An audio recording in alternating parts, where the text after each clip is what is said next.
Just wanted to do another quick video.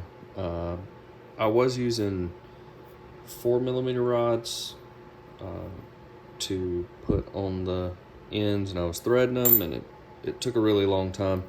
Well, I found out that 3.5mm rods just fit in the hole, and I'm gonna have a hard time doing this with one hand. But they just slide in. And so instead of going through the process and trying to thread everything, I think I'm just gonna use some JB Quick or some JB Weld, just some sort of epoxy, and put those in. But that's gonna save me so much time.